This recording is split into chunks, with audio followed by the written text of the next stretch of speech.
support this proposal and would like Americans to know why. Since before Donald Trump was sworn in for a second term, Senate Democrats have known that this is a health care problem for millions of American families that cries out for fixing.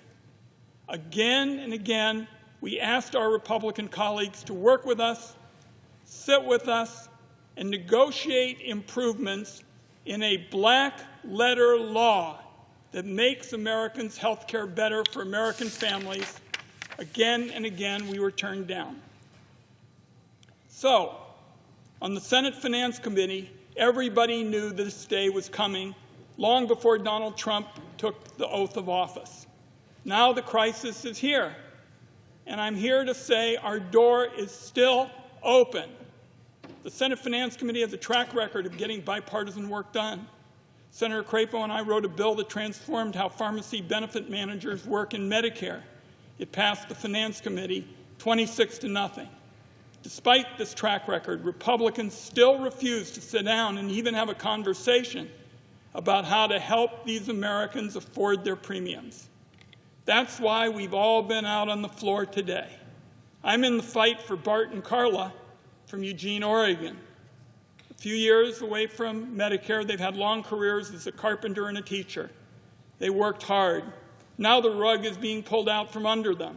They've been paying $400 a month in premiums. Without an extension of the credits, they're going to pay $2,200 a month. That's an increase they just can't handle. My Republican colleagues have provided a host of excuses about why they can't work with us, but the excuses don't hold water. For example, there have been allegations of fraud, the same straw man that they used to make the largest Medicaid cuts in history. Republicans pretend they're fighting fraud, but really they're just pushing up costs and kicking working people off their health insurance. And so, to again try to bring everybody together, we introduced legislation that would prevent bad actor brokers from enrolling or switching people into plans without their knowledge. That way we could slap fraudsters with criminal penalties when they harm consumers. On the Republican side, after all the talk, no co-sponsors. Finally, there's been an excuse that says this policy was created during COVID, and now that the pandemic has passed, the tax credits ought to lapse too. Doesn't make any sense to me. I don't see Republicans coming down to the floor, for example, to say that telehealth benefits for seniors on Medicare should expire because they were created during the pandemic. This is something I feel strongly about. As my friend from Minnesota knows, I wrote that with the late Orrin Hatch on a bipartisan basis again. The first Trump administration used them to great success.